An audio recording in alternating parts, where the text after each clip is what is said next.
Hi, my name is Kavita. I am the only daughter, also known as the eldest daughter of Chetan Gupta.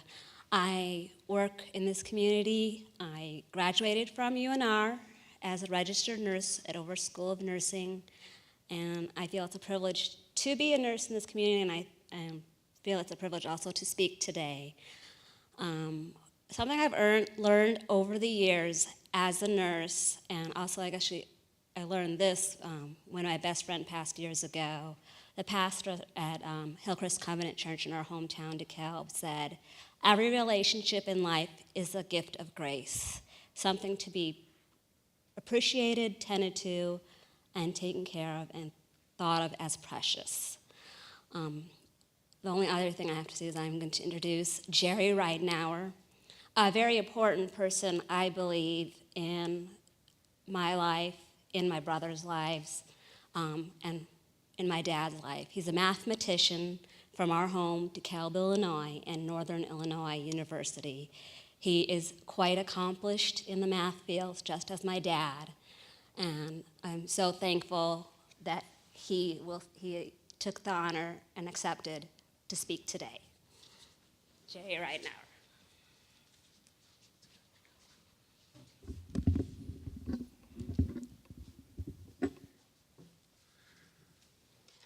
Thank you very much, Kavita. It's an honor to be here. First, I have a hint from Vipin on his 3 down on the puzzle, crossword puzzle. Think you as in university, he says. That is, you occurs in the answer somewhere. Vipin says this may be a tough part of the puzzle.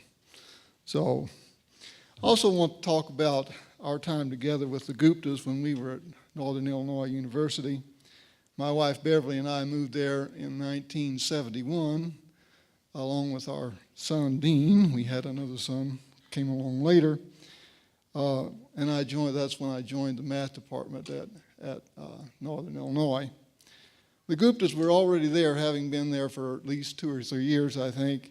Chetan was a member of the UNI math department for NIU. I have a little problem here. I was at NIU in my first career job and at UNI in my last career job. So when I went to UNI, I always said NIU for a while. Now I'm trying to say NIU, and I'm saying UNI, so sorry about that. Anyway, I was at Chetan was at NIU for over 20 years. I think they left in 1992 when Chetan accepted a position as chair of the math department here at Nevada, Reno.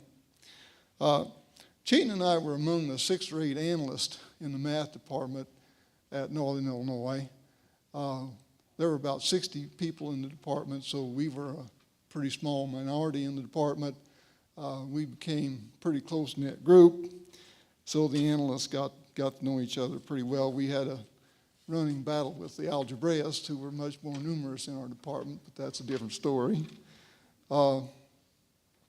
Chetan's research work was in operator theory applied to partial differential equations, at least when he was at Northern Illinois. He was much respected in that regard. I remember particularly 2 of his co-authors that he worked with. One was Jim Douglas, University of Chicago. Another was Jean Mahin, a Belgian mathematician. Chetan once gave a series of very interesting seminar lectures on some famous work of Agmon, Douglas, and Nirenberg on boundary estimates for partial differential equations, but I don't think we want to get too deep in that here. So, throughout his career, Chetan traveled to and spoke at many different conferences all over the world. He visited universities, took sabbatical leaves, always studying, thinking, living, breathing mathematics. Our families were very close when we were at Northern Illinois. I particularly remember some of the wonderful meals that Sarita cooked for us at their house. And I also remember a fun camping trip that we made with the Guptas to central Wisconsin. Also, our kids pretty much just about grew up together. We had 2. and eventually they had 3. Beverly and Sarita both taught in the math department, as well as Chayton and I, of course. And they arranged the schedules. They were good enough to arrange the schedules so that when one was in teaching, the other could actually be at Sarita's house taking care of the kids. When Beverly was teaching, vice versa. We both, I think we had an operation.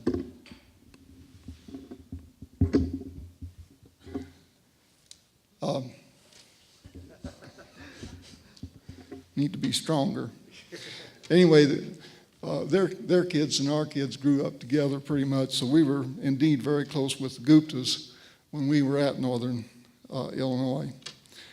One thing in common we had was we both eventually left Northern Illinois, not because we didn't like it there, but rather to accept other challenges and opportunities. We had many friends and built lasting relationships at Northern Illinois. Another thing Chayton and I had in common is we were both prostate cancer survivors.